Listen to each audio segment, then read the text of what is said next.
Olá, meio-dia, começa agora o Câmara Notícia desta terça-feira, 10 de setembro de 2024.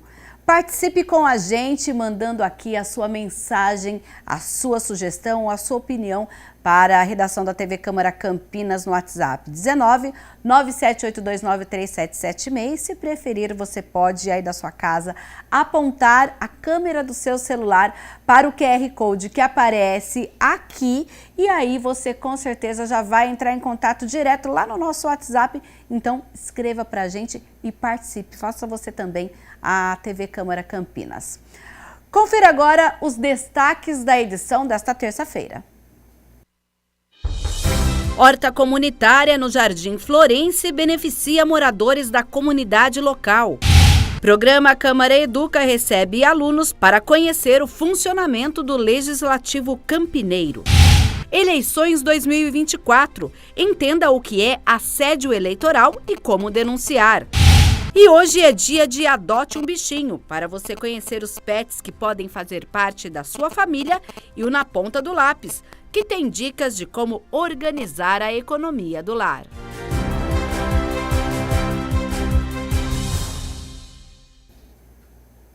E a Secretaria de Trabalho e Renda, por meio do CEPAT, oferece aí neste mês 3.312 vagas em cursos de qualificação profissional, todos gratuitos. Um dos destaques desta edição é um curso de direção de veículos para mulheres que desejam trabalhar em logística ou até mesmo já possuam o próprio meio de transporte para trabalhar de forma autônoma. E quem vai trazer esses detalhes sobre este e outros cursos é o André Aranha, que está lá no CEPAT Campinas, juntamente com o Rafael Stroili, que é coordenador da Secretaria de Trabalho e Renda. Boa tarde, André. E conta isso para mim, que novidade é essa? Curso de direção defensiva para as mulheres. Fala um pouquinho para mim do que tem para todo mundo aproveitar em setembro. Boa tarde. Bom, é isso mesmo, Mina. Boa tarde para você, boa tarde para todo mundo acompanhando o Câmara Notícia. Bom, para esse curso aí que você citou, são 92 vagas, será realizado em Sorocaba de 4 a 16 de novembro. Bom, é claro, para falar muito mais a respeito desse curso e de outros também, como você disse, estou aqui com o Rafael, coordenador da Secretaria Trabalho e Renda. Tudo bem? Boa tarde. Muito obrigado por atender a gente, Rafael. Obrigado você, André. Então, esse curso é um curso oferecido para as mulheres em Sorocaba. É um curso chamado Mulheres em Trânsito. Então, é da área de logística, né? Para a condução de veículos semipesados, pesados, leves, que dá oportunidade tanto para as pessoas ocuparem essas 92 vagas que estão sendo oferecidas, como também para as pessoas se formarem melhor aí para a condução desses veículos de forma autônoma. Tá? Então é oferecido através de uma parceria com a Fundação Adolfo Bósio, tá? A FABET. Então nós temos aí a atenção para que esse curso vai ser oferecido em Sorocaba e de forma presencial. Então é importante que as pessoas se planejem, né? Essas mulheres se planejem para poderem estar nesses dias de 4 a 16 em Sorocaba e vai ser custeado de forma gratuita pela Fundação. Então o alojamento e a alimentação também serão fornecidos. Bom, são dias seguidos, Rafael. Exatamente, de 4 a 16 esse curso será oferecido de forma presencial.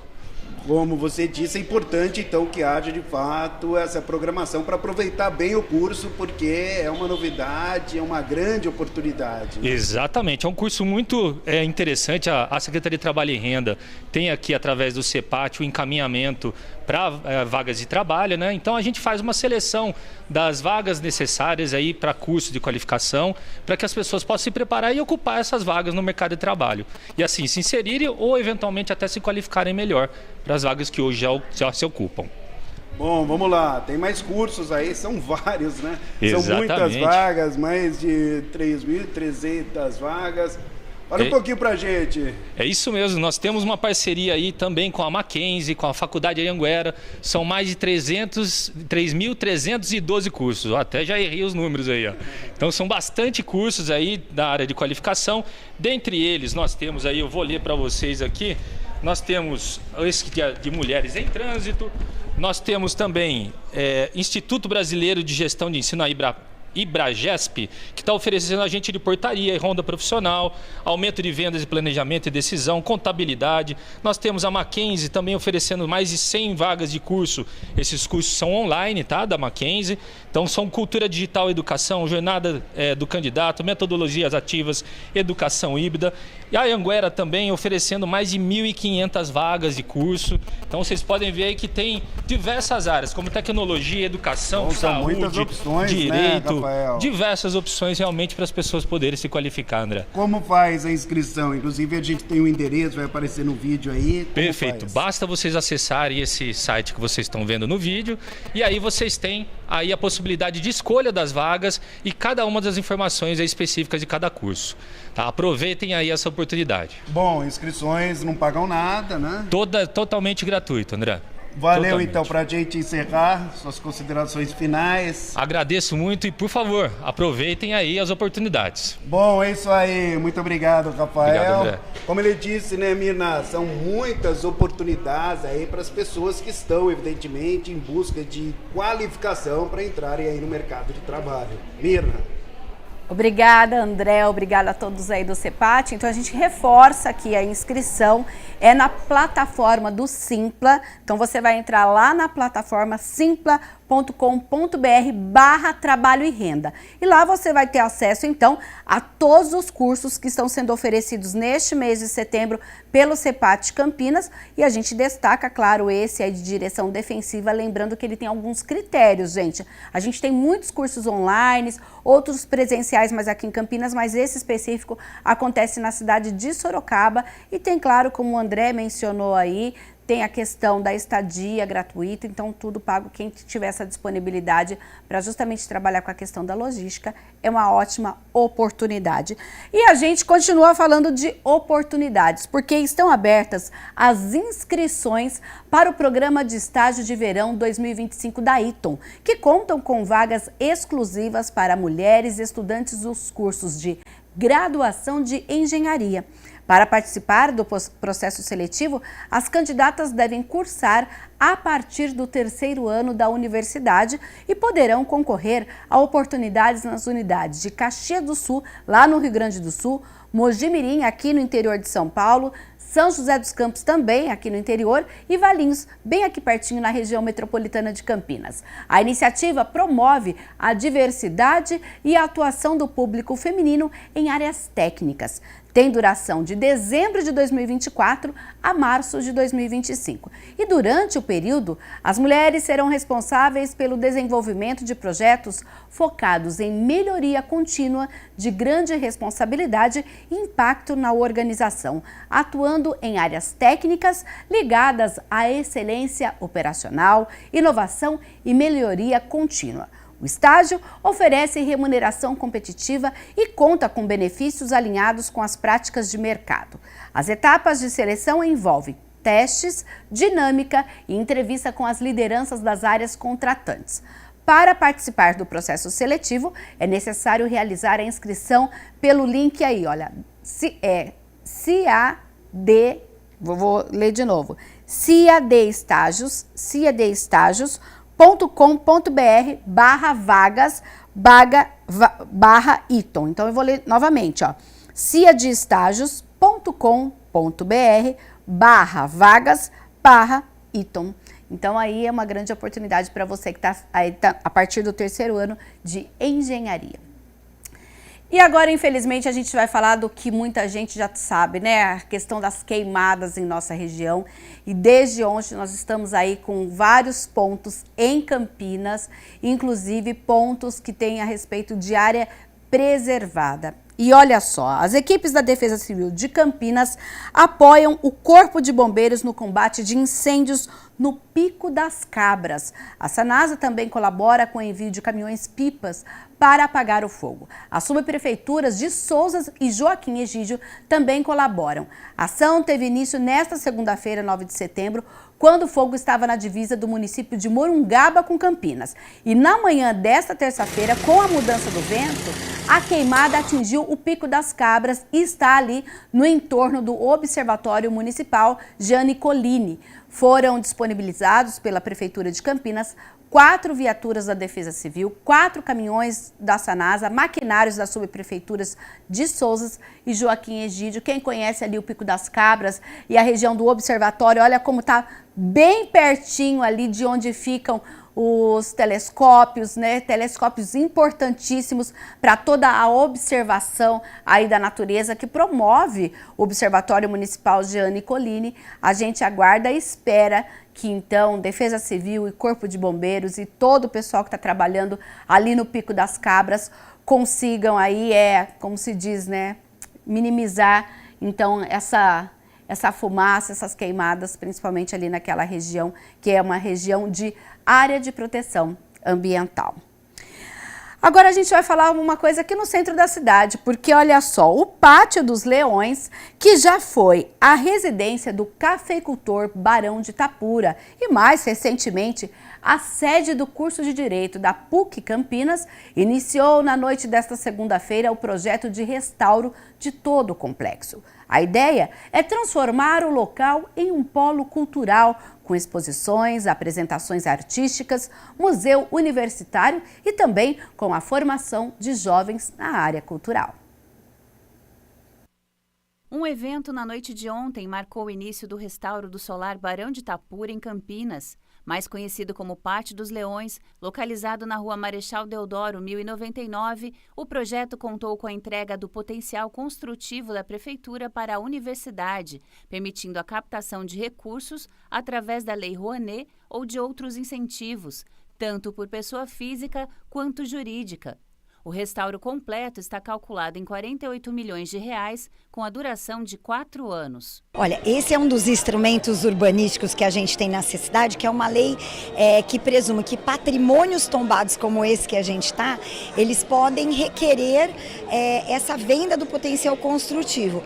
Então isso viabiliza todo o restauro. Então ele tem um papel muito importante porque a gente devolve a vitalidade a esse imóvel com todo o cuidado de um restauro, com um projeto que eles têm que realmente volta a vida para essa região, ganhando um potencial cultural, né? O projeto urbanístico prevê a integração do museu com os pedestres. O Solar do Barão, ele com o restauro, ele se volta para a população, com uma grande praça no Pátio dos Leões, que é um espaço que já faz parte de tantas pessoas que já estudaram na PUC Campinas, então isso volta como uma grande praça para a cidade. Aqui também com o restauro a gente tem alguns prédios que eles saem para dar destaque ao Solar do Barão e com isso a gente ganha uma fruição entre as ruas Sacramento com a Glicério, então a gente tem todo essa circulação de pedestres que acaba sendo muito favorecida e com isso a nossa população ganha em muito. A revitalização do quadrilátero do Solar deverá impactar o centro como um todo. Olha, a importância para Campinas é mais um projeto dentro da revitalização do centro, como a importância de um prédio histórico, né, que abrigou várias universidades, cursos da PUC aqui. Então é você devolver um prédio que tem uma significância tão importante para o patrimônio histórico da cidade dentro do projeto de requalificação da área central. Com 141 anos, o prédio foi encomendado pelo Barão de Itapura e assinado pelo construtor Luigi Pucci, o mesmo autor do Museu do Ipiranga na capital paulista. O Solar, com seus 227 cômodos, é considerado um marco construtivo, porque é uma das primeiras construções brasileiras a substituir a taipa de pilão pelos tijolos cerâmicos. Após o restauro, o espaço abrigará atividades museológicas fixas e itinerantes, exposições artísticas e culturais, além de manter a vocação educacional, com a estimativa de 5.000 pessoas circulando por mês pelo espaço. Além disso, nós temos a preocupação de oferecer para a comunidade local, em particular para os jovens da educação básica e os jovens em geral, cursos também formativos. Por exemplo, curso na área de restauro, curso na área de preservação cultural, quer dizer, então penso que são oportunidades que a universidade, né, vislumbra aqui para avançar com uma das suas missões, que é ensinar. Junto com o evento, aconteceram 3 exposições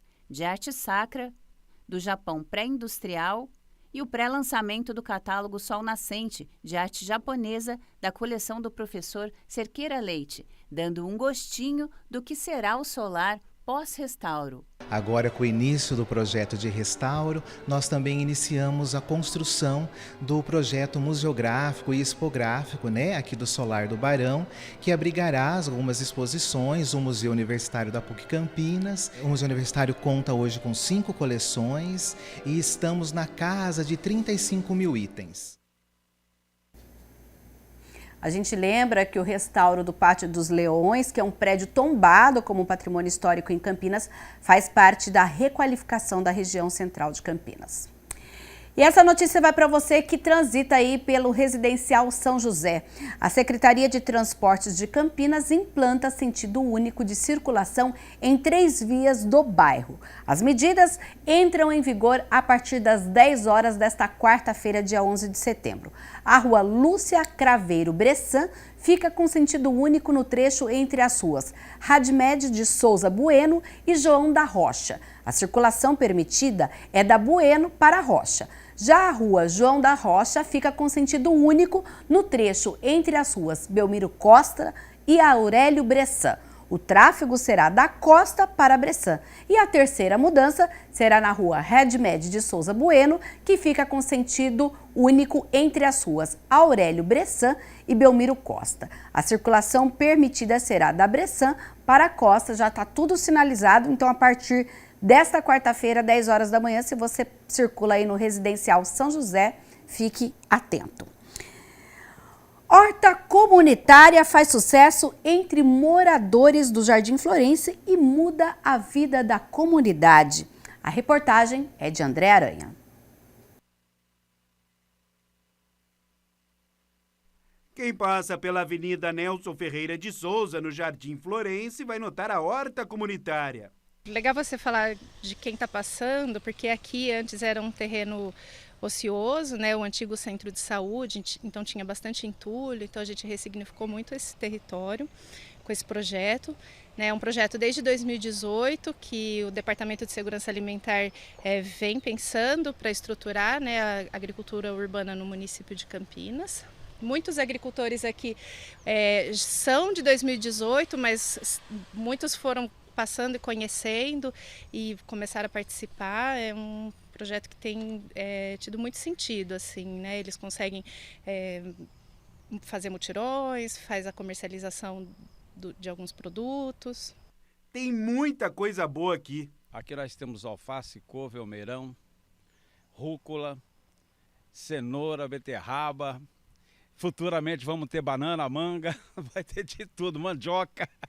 Desde julho de 2023 foram plantadas mais de 8 mil mudas e sementes de 100 espécies diferentes em uma área de 500 metros quadrados.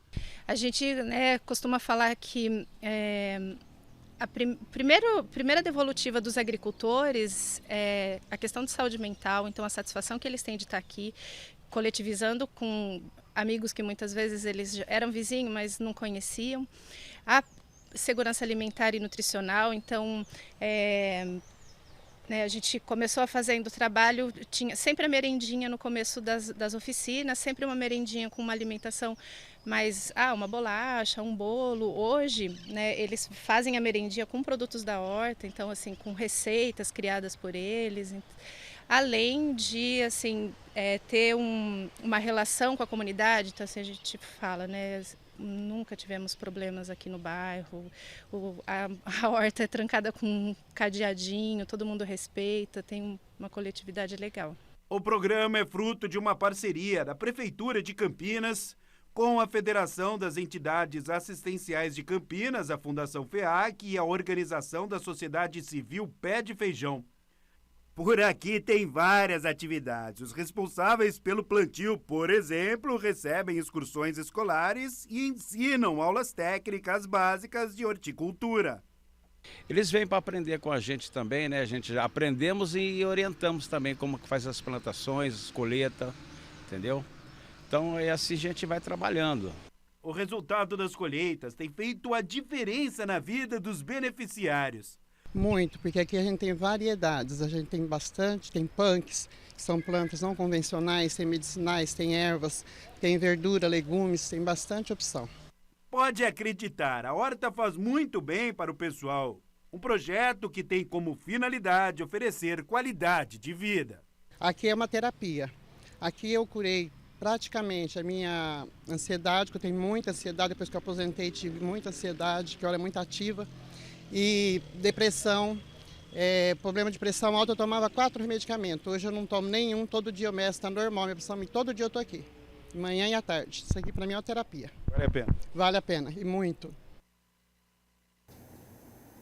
Que legal essa iniciativa, né? A gente tem outras aqui nos bairros de Campinas e que a TV Câmara sempre mostra aqui no Câmara Notícia. Você tem alguma sugestão? Manda aqui pra gente também, no 19978293776. Agora a gente vai falar sobre a dengue. Olha, a gente está tendo aqui a questão ainda, um dos anos em que Campinas registrou o maior número de casos e agora a gente tem aí uma questão também porque a Secretaria de Saúde de Campinas confirmou mais 5 mortes por dengue, totalizando 65 óbitos no ano de 2024. A cidade se prepara para o período de chuvas no enfrentamento ao Aedes aegypti. Campinas se prepara para o período de chuvas e calor, considerando ser este o período de maior chance de transmissão de dengue. Este é o momento em que a gente chama de período intersazonal, é o período que fica entre os momentos sazonais, ou seja, os momentos de pico de transmissão da dengue, né, que é o período de calor e chuvas intensas. Esse é um período muito importante para a gente trabalhar, né, a questão de controle de criadouros e se preparar para o próximo ano dengue aí, para que a gente tenha um menor número de casos. Entre esses casos estão o senhor Ronaldo e a esposa Vera, que também foram atingidos pela dengue. Achava que era uma gripe, aí tomei um remédio, o Dorflex, passo, não adiantou nada, continuou, a minha esposa também continuou com o mesmo sintoma e piorando, nada de melhorar. Aí chegou a noite, fomos dormir, também não passamos bem a noite, no dia cedo começou pior ainda, né? Aí o que a gente sentia? Dor no corpo, já um pouquinho de febre, né? Baixa mais um pouquinho, enjoo, isso no sábado. Aí que nós temos, já que já conheci um pouco o sintoma de dengue, corri para o hospital aqui do lado, né? Centro médico. Aí fomos atendidos lá e a médica pediu o exame de sangue e o resultado foi positivo, dengue. Campinas tem preparado diversas medidas de enfrentamento à doença. Algumas delas serão adicionadas ao planejamento de combate à dengue. A gente tem intensificado os trabalhos, a prefeitura ela incorporou 2 equipes a mais na empresa que faz os trabalhos de nebulização e controle de criadouros. Então a gente passa a chegar a quase 130 agentes que trabalham diariamente em todo o território de Campinas para ações de controle de criadouro, orientação da população com relação aí ao cuidados com o quintal, né, para não deixar focos de criadouro para o mosquito e nebulização também em áreas onde a gente encontra transmissão. Na primeira semana de setembro, o município registrou 5 novas mortes por dengue, totalizando 65 óbitos neste ano. Esses 5 óbitos que foram divulgados recentemente, eles são de casos que vinham sendo investigados, principalmente do período de maior número de casos que a gente enfrentou este ano, e trazem consigo aí esse alerta para que a população continue e faça sempre a sua parcela aí de responsabilidade no combate à dengue. A dengue, a gente só consegue uma efetividade no combate quando a gente tem aliado o poder público, as ações do poder público junto as ações aí da população. A gente tem que tomar todas as precauções. Eu acho o seguinte, que depois que a gente passa esse susto, a gente aprende, né? A gente vai ver que tem que cuidar mesmo do jardim, tirar toda a água parada, colocar repelente, não deixar de usar repelente. Hoje em dia a gente quando sai caminhando, sai com repelente nas pernas, nos braços, no rosto, para evitar isso aí. Quem for mordido de cobra tem medo de linguiça, não tem jeito, né? Tem que tomar cuidado. E o que eu recomendo para todo mundo é isso aí. Não menospreze os sintomas, que os sintomas são aquilo que o corpo está ensinando para a gente, o que está acontecendo com o seu corpo. Você toma cuidado, presta atenção nesses sintomas, que você pode salvar a sua vida. A gente lembra que Campinas já registrou mais de 117 mil casos da dengue apenas em 2024. Agora a gente vai falar sobre eleições, porque dia 5 de outubro a gente tem aí o pleito municipal, né, onde todo mundo vai escolher os seus candidatos a vereador e também a prefeito. E por isso a gente vai falar de um tema. Você sabe o que é assédio eleitoral? O funcionário que sofrer esse tipo de assédio pode fazer a denúncia de forma sigilosa. Entenda.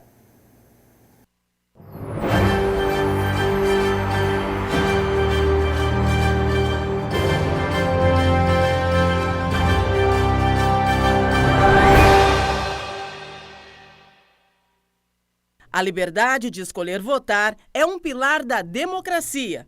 Na relação de trabalho, essa liberdade deve ser respeitada. O assédio eleitoral ele se configura sempre que alguém, utilizando da sua posição de hierarquia superior sobre os seus funcionários, sobre os seus empregados, ele se impõe no momento de pedir o voto. Então ele vai fazer com que os seus funcionários votem naquele que ele queira, não votem naquele que ele não queira, faz pressão psicológica no sentido de que se determinado candidato ganhar, as coisas vão piorar, vai perder emprego, ou também o contrário, ou seja, tal candidato tem que ganhar para que a gente tenha algum tipo de benefício, de modo que ele utiliza dessa condição de poder para influenciar no voto dos seus empregados. Assédio eleitoral no ambiente de trabalho pode configurar crime, conforme prevêem os artigos 299 e 301 da Lei 4.737, de 15 de julho de 1965.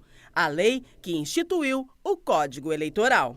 Segundo o Ministério Público do Trabalho, espera-se um aumento das denúncias em relação às eleições de 2022, onde foram registradas 277 ocorrências. A denúncia pode ser feita diretamente para o Ministério Público, pode ser feita também para a Justiça Eleitoral e o trabalhador pode procurar também o seu sindicato. Em Campinas, o Tribunal Regional do Trabalho da 15ª Região é o órgão responsável pelo recebimento de denúncias relacionadas ao assédio eleitoral nas relações de trabalho.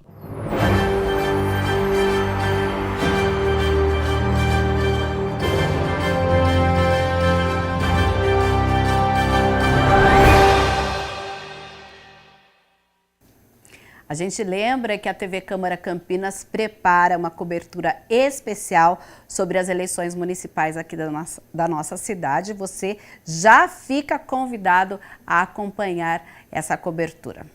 Agora a gente vai falar das notícias do Legislativo, tudo o que acontece aqui na Câmara Municipal de Campinas. E ontem foi dia de reunião ordinária, onde os vereadores aprovaram, na noite desta segunda-feira, em votação inicial, o projeto de lei que determina a criação de uma aba específica para pessoas com deficiência nos sites oficiais da Administração Pública Municipal, direta e indireta, bem como nas empresas prestadoras de serviços públicos. Pela proposta, estas abas deverão reunir todos os serviços municipais à disposição da pessoa com deficiência em cada um dos órgãos, bem como os benefícios que são concedidos por lei a este público. O projeto especifica ainda que as informações deverão ser reunidas e escritas de forma a proporcionar fácil, claro e rápido entendimento à pessoa com deficiência sobre todos os aspectos pertinentes. A matéria ainda passará por um segundo turno de votação e, se aprovada no mérito e sancionada pelo prefeito, será uma lei municipal. O resultado da votação de cada um dos projetos que foram analisados nesta segunda-feira está no campinas.sp.leg.br. Agora a gente vai falar de um projeto super legal que trata sobre a educação e como a Câmara de Campinas está envolvida nesse projeto. Porque alunos do Colégio Adventista visitaram a Câmara de Campinas, uma atividade realizada por meio do programa Câmara Educa. Alunos do Colégio Adventista de Campinas realizaram uma visita técnica no Legislativo Campineiro. A atividade faz parte do Câmara Educa. O Câmara Educa é um programa de caráter educativo que visa aproximar a Câmara de Campinas com a sociedade civil. Cerca de 40 jovens foram recepcionados no plenário por servidores da casa. Assistiram vídeos explicativos com conteúdos pertinentes ao Legislativo Municipal, puderam tirar dúvidas e obter informações sobre o funcionamento da Câmara. Na sala de aula nós trabalhamos agora, neste bimestre, o funcionamento das leis, né, como que é a organização, como que funciona, né, todos os 3 poderes. Então, eles, eu acho importantíssimo, né, que eles participem e que eles desejem, né, estar participando da vida pública, porque é preciso, né? A gente todo tempo está precisando de ajuda, né? Ou algum problema acontece na nossa casa, na nossa via, na nossa rua. É bem legal, a professora Mara, o professor Rafael, eles proporcionaram essa experiência para a gente, né? Porque a gente está estudando sobre o estatuto, essas coisas. Então, é legal, porque a gente vem conhecer, é uma experiência meio que única, né? Eu achei bem interessante, porque a gente estava estudando sobre tudo isso aqui, né? Então, foi muito interessante chegar e ver como é tudo feito, o lugar. Muito legal mesmo. Foi muito mais legal do que eu imaginava. Após as atividades em plenário, a turma realizou um tour pelo Legislativo Campineiro. Por fim, os estudantes receberam o Gibi da Câmara, que, por meio didático, reforça conhecimento e conceitos trabalhados na visita, como pontua o vice-diretor, uma ferramenta importante. Eu acredito que eles, já em casa, eles conseguem compartilhar aquilo que eles aprenderam. Mãe, olha, o vice-diretor falou, ele levou a gente lá, falou que o vereador faz isso e isso. E é importante ouvir dos vereadores e dos assistentes a importância da Câmara. Como ela funciona, para que ela funciona, por que ela funciona. Então, eu acredito que esse pós ele é muito proveitoso para eles.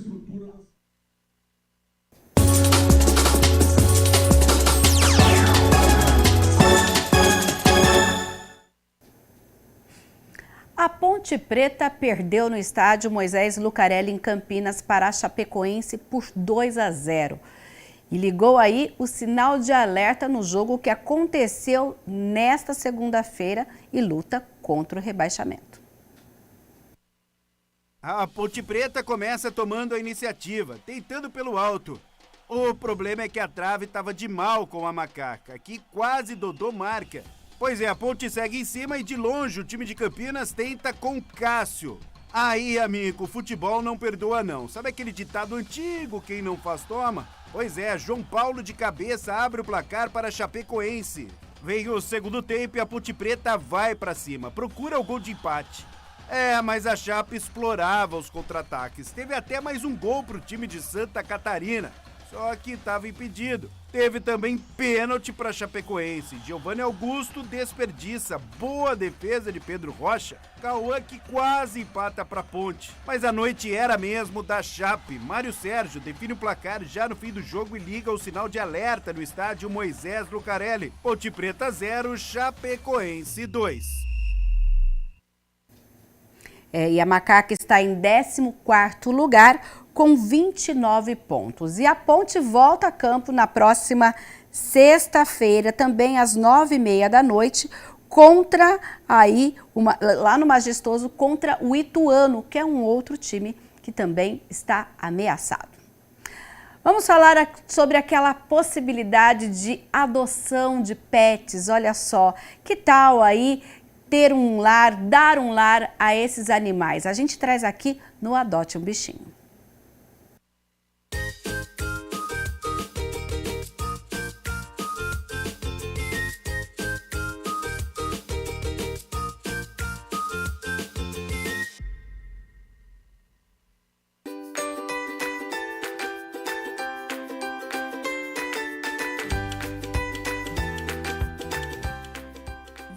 conhecer os bichinhos que estão para adoção nesta semana, os protetores independentes têm vários animais esperando por um lar. Esse filhotão que mais parece um sorvete de flocos, todo pintadinho, é o Duque. Ele é extremamente dócil e brincalhão, convive bem com crianças e outros animais, inclusive gatos. Se você se interessou, é só entrar em contato com a protetora pelo WhatsApp. Esse cãozinho sorridente é o Harry, de aproximadamente 2 anos. Ele foi resgatado das ruas há 3 meses, já está vermifugado e agora espera por um lar. O Harry é dócil, carinhoso, brincalhão e também se dá muito bem com crianças e outros animais. Para adoção responsável, entre em contato com o número que aparece na tela. Essa cachorrinha caramelo de apenas 6 meses foi abandonada e, apesar de tudo, continua carinhosa e brincalhona.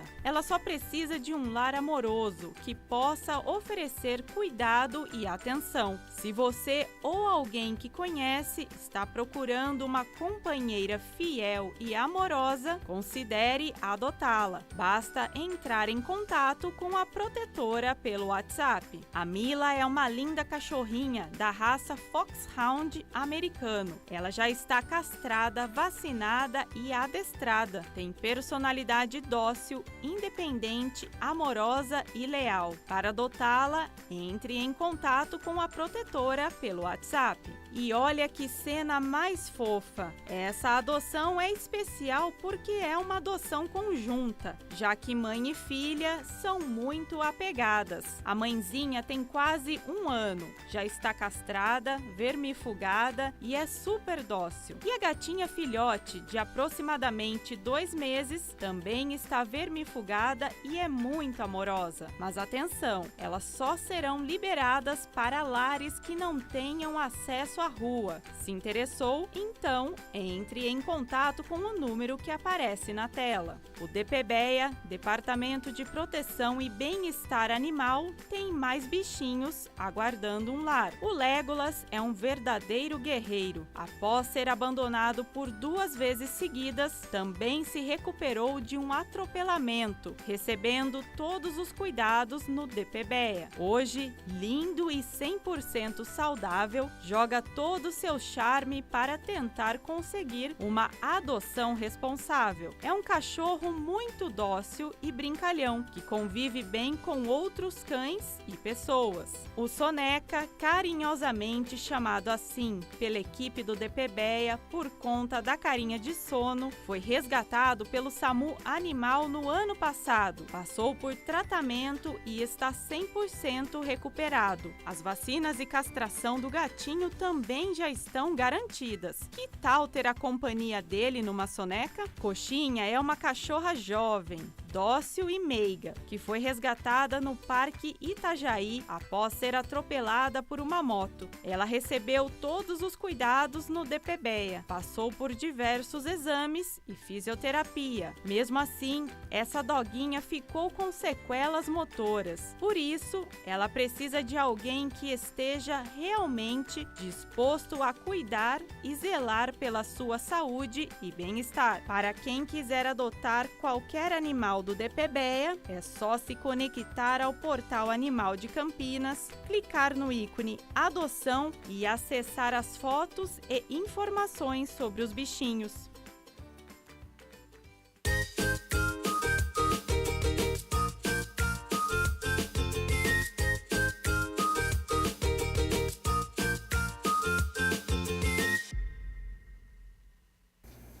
E hoje aqui no Câmara Notícia também é dia de falar de economia. E no Na Ponta do Lápis, confira as dicas de como fazer para ter uma organização financeira no seu lar. Nossa equipe conversou aí com um professor de economia. Confira.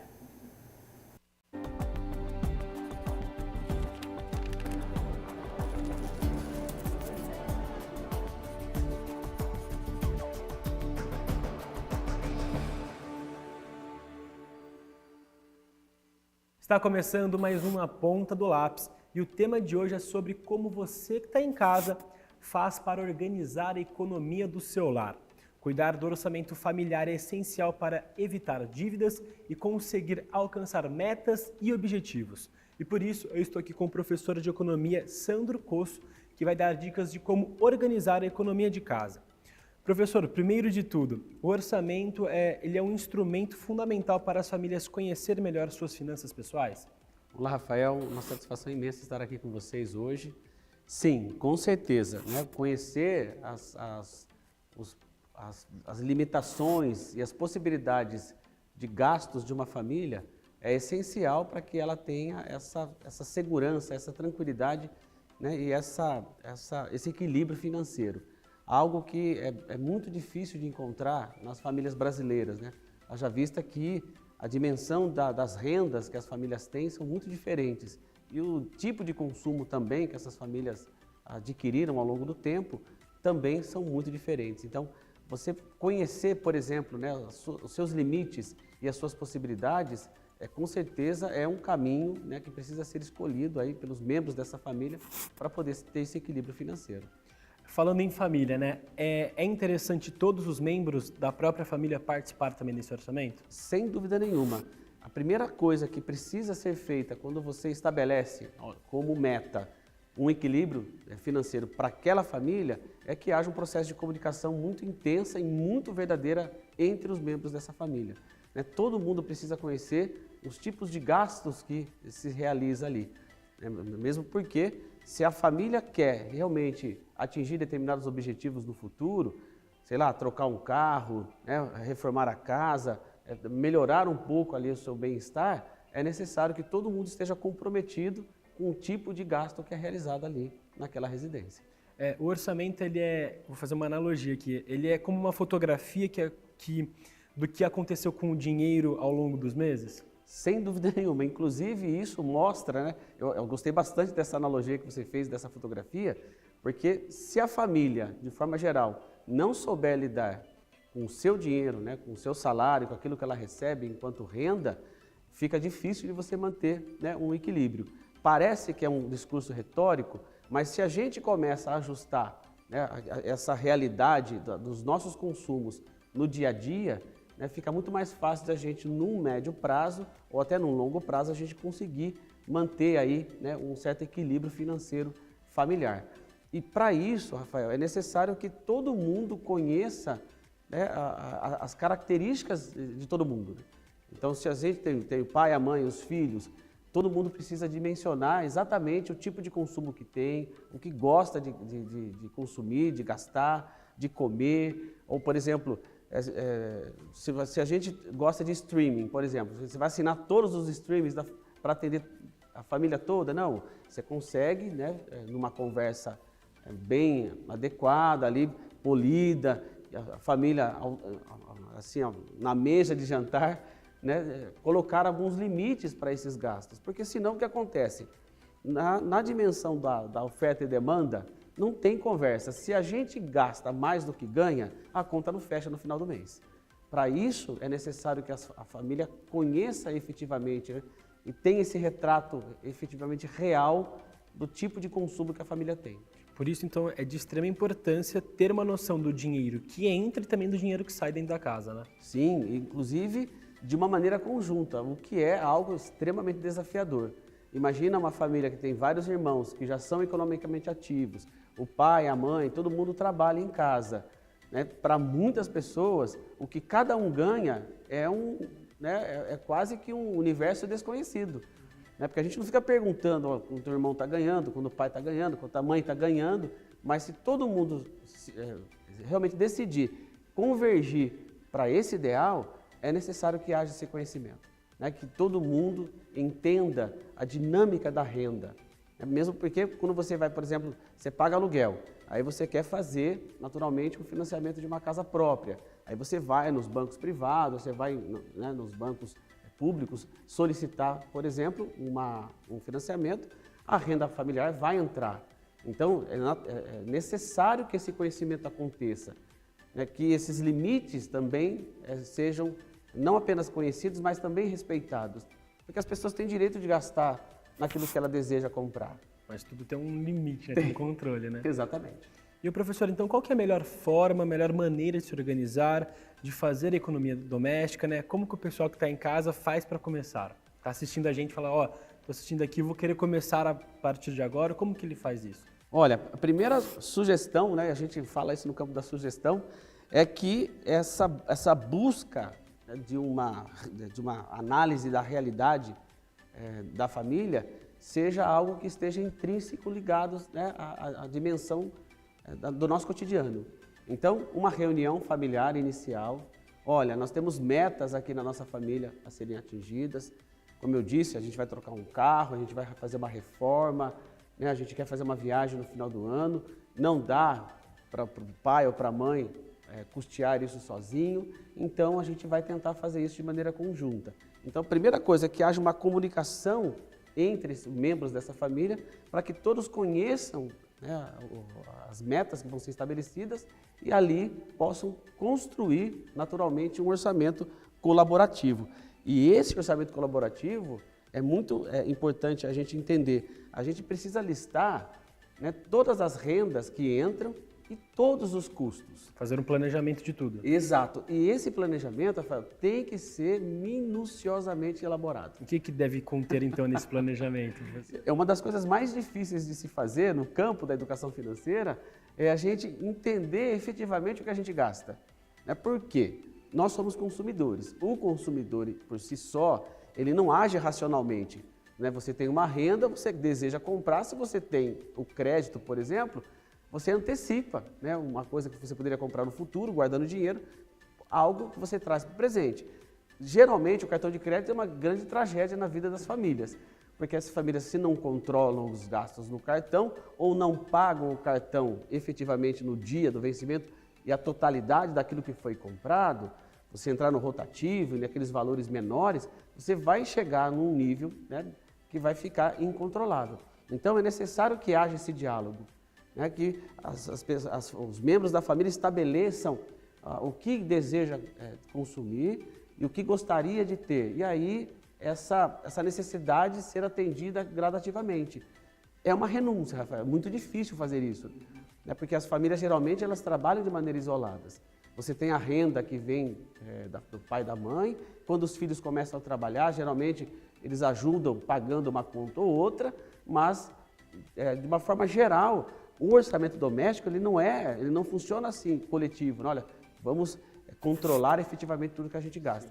Mas isso é essencial, tá? Então, definir as prioridades, né? Como alimentação, água, luz, aluguel, definir isso primeiro e ver depois o que dá para ter uma redução ali no orçamento, né? Exatamente. Os grandes desafios que a gente enfrenta na nossa sociedade brasileira é, por exemplo, criar investidores. Investidores no mercado de ações, no mercado financeiro, porque isso é saudável para as famílias. Mas por que a gente está crescendo, tá até um número até adequado, mas ainda é um campo a ser desbravado. Mas por que a gente não tem, por exemplo, no campo do investimento, muitos adeptos no Brasil? Porque não tem excedente, Rafael. Ou seja, não sobra no final do mês. O dinheiro que geralmente a gente ganha, a gente gasta.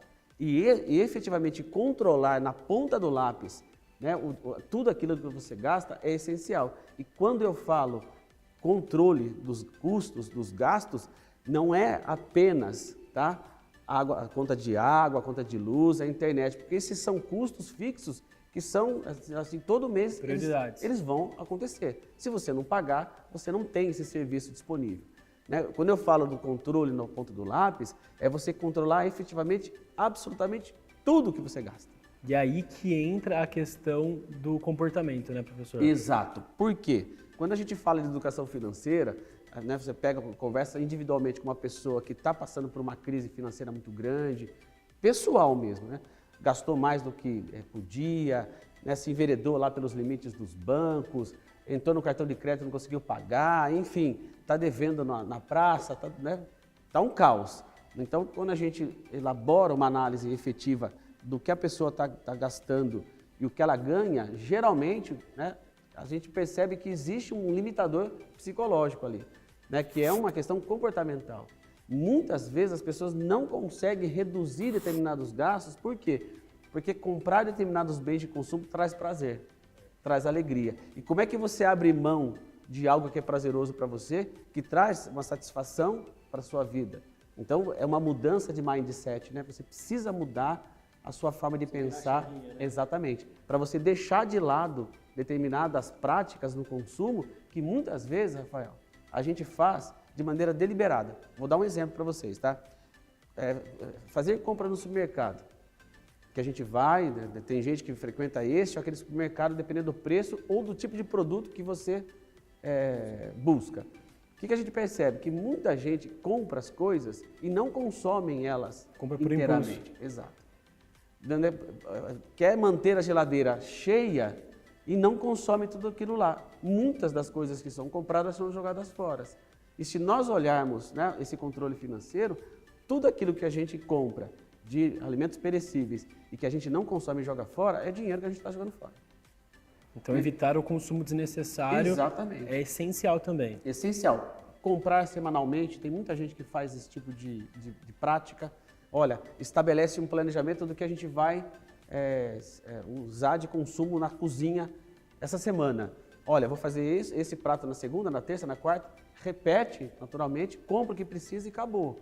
Você consegue consumir tudo aquilo que você precisa e você não joga fora. Porque esse desperdício, nesse planejamento familiar, é dinheiro que você poderia estar usando para outras coisas, né? E você poderia estar fazendo uma reserva financeira. Uma reserva financeira, por exemplo, para uma família é essencial. Quando a gente fala de poupar... E como fazer essa reserva financeira, professor? Você precisa inicialmente ter controle de tudo que você gasta. Então, separar um 10%, por exemplo, 5%, deixar guardado para algum imprevisto, para que a gente fala de reserva de emergência. Isso, né? Exatamente. Começa assim. Começa assim, aí você pode estabelecer um valor, né, no seu orçamento doméstico para você colocar aquilo, né, nessa reserva. Geralmente, o que a gente sugere? Que a pessoa coloque esse valor como gasto, mas é um dinheiro que ela está guardando para uma emergência, né, algo muito pontual que aconteça. E é algo que a maioria das pessoas não se preocupam em fazer, né? Por exemplo, uma das coisas que a gente sugere que as pessoas façam dentro desse orçamento, além do controle efetivo de tudo que se gasta, né? Por exemplo, se você tem parcelas a determinadas taxas de juros e você tem um dinheiro sobrando, é melhor que você negocie. Né? Tem formas de você conseguir, por exemplo, antecipar as últimas parcelas e diminuir os juros que você paga desse bem. E isso é importante, porque qualquer tipo de economia que a gente faça no dia a dia, ao longo de um ano, vai ser um valor que você vai usar para alguma finalidade lá, no período de festas, no período de descanso, de férias, que você vai ter. Então, é essencial que a gente tenha na dimensão do lar, né, esse desafio. Analisar tudo que a gente consome, controlar na unha, e isso é muito difícil, mudar o nosso comportamento em relação ao consumo, não comprar simplesmente por impulso, mas racionalmente. O máximo possível, né, construir uma prática de consumo que seja sustentável para a sua vida. Pensar que a sua renda é o seu limite. Certo.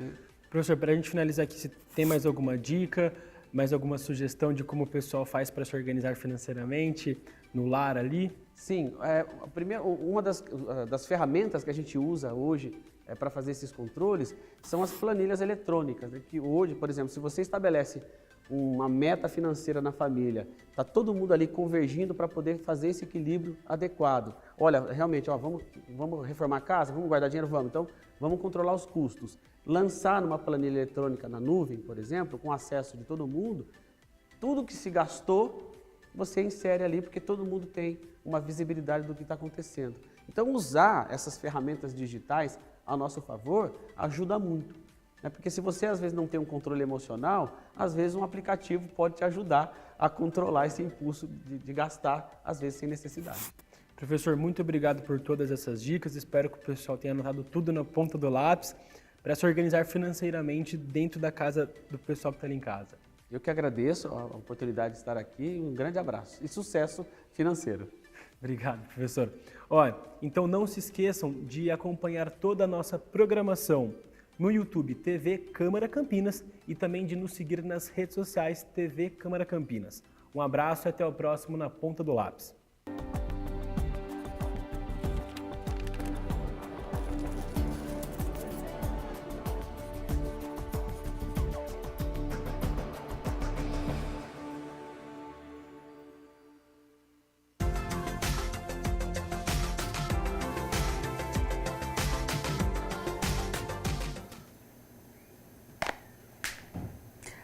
Olha, a gente está falando aqui sobre o tempo. Hoje o dia amanheceu com céu claro e muito sol e a temperatura máxima está prevista a 34 graus à tarde. E esse tempo deve permanecer na quarta-feira, ó, que prevê mínima de 20 e máxima de 34 graus, de acordo com o CEPAGRE da Unicamp. A umidade relativa do ar também estará extremamente baixa, entre 15 e 25 graus. E a gente já recebeu, inclusive, aqui, olha, um informativo da Defesa Civil que Campinas está em estado de atenção, justamente porque hoje nós já atingimos o índice de 29,7 às 11 horas da manhã. Lá, essa medição foi feita lá no IAC e no Taquaral. E agora há pouco nós recebemos aí uma outra informação da Defesa Civil, justamente falando, olha, 12h20 em Campinas, a gente estava com registro de 32,3 graus aqui na cidade. E hoje no Câmara Notícia nós falamos a respeito lá do fogo no Pico das Cabras. Uma informação que chegou há 5 minutos, justamente da Prefeitura, fala que as equipes da Defesa Civil e de Corpo de Bombeiros estão mobilizados, inclusive nós temos aí o apoio do helicóptero Águia da Polícia Militar para jogar água nos locais onde o acesso só é possível pelo ar. No momento, ainda há 2 focos de incêndio, um em Joaquim Egídio e o outro em Morungaba, na divisa com Campinas. Bem, com isso, o Câmara Notícia fica por aqui. Uma boa tarde. Daqui a pouquinho, 1 hora, nós temos a propaganda eleitoral. Continue na nossa programação.